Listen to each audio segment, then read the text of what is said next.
కట్టేస్తాం, మీరు గెలిపినరి, మేము ఇది చేస్తాం అది చేస్తాం, అల్లం బెల్లం అన్నీ చెప్పారు. ఇప్పుడు సంవత్సరంన్నర ఒక్క పైసా శాంక్షన్ చేయలే ఈరోజు వరకు, ఒక్క పైసా సంవత్సరంన్నర.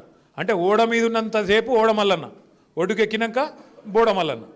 అంటే ఎలక్షన్లు ఉన్నప్పుడు నరుకుతారు, ఎలక్షన్లు ఉన్నప్పుడు అబద్ధాలు చెప్తారు, తర్వాత కళ్ళబడరు. కంపల్సరీ మీ దగ్గరకు వచ్చి చెప్తారు, అక్క ఇక మీ పెన్షన్ చాలా అవుతుంది, మీకు ఇది చాలా అవుతుంది, మీకు 2,000 ఇస్తా, 4,000 ఇస్తా అని చెప్పి మీకు చెప్తారు. ఇది పట్టుకొని అడుగురి, కార్డు మీ దగ్గర పెట్టుకొని అడుగురి. అవు కొడుకా మరి చెప్తీవి కదా, నువ్వు కాంగ్రెస్ వాళ్ళు మీరే చెప్తారు కదా, నెలకు 2,500 ఇస్తా అని చెప్తీవి కదా, ఆడోళ్ళకు 100 రోజులు లోపలనే చేస్తా అంటివి కదా, మరి మీరు వచ్చి 800 రోజులు అయిపోయాయి, మరి 800 రోజులల్లా ఎంత బాకీ ఉన్నావు నాకని చెప్పి ఇగో బాకీ కార్డు ముంగట పెట్టుర్రి. ఎంత బాకీ ఉన్నాడు ఎరికైనా ఒక్కొక్క లేడీకి, ఒక్కొక్క మహిళకు రేవంత్ రెడ్డి గారు 24 నెలలకు 2,500 చొప్పున ఎంత బాకీ?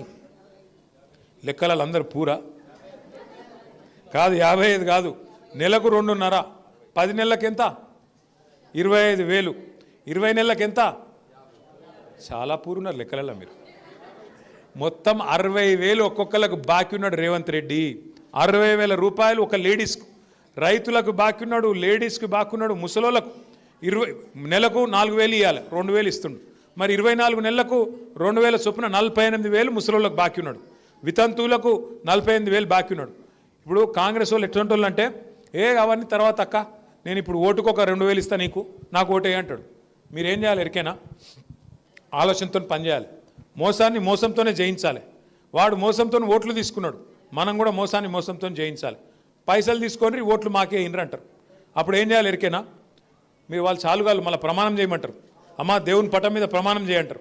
మీరేం చేయాలి? మీరు కూడా హుషారుగా వాళ్ళు రేవంత్ రెడ్డి మీద ఒట్టేస్తావు, అంత కోపం ఇందిరా భయ్, ఆగా అని నీకు దండం పెడతా. మీరేం చేయర్రి, చేయి జాపురి, ఇట్లా చేయి జాపి మంచిగా వాళ్ళు ప్రమాణం చేయమంటారు. ఏది? దేవుని మీద మంచిగా చేయి జాపురి. మనసులో కళ్ళు మూసుకొని ఏమనుకోవాలి తెలుసా? కళ్ళు మూసుకొని తుప్పాలు అనుకోవాలి.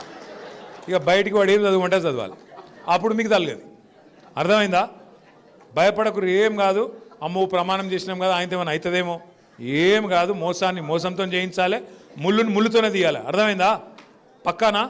ఇక మా కేతక్కతో మాట్లాడాను ఒకసారి. కేతక్క ఖతర్నాక్ మాట్లాడుతుంది, కానీ ఆయన నువ్వు ఎక్కువ తక్కువ మాట్లాడితే వాళ్ళు పరిశాన్ అవుతారు. అయ్యి మహేష్ కూర్చో, కేతక్క ఎట్రా, ఇగో మా స్టార్ క్యాంపెయినరు మా కేతక్క.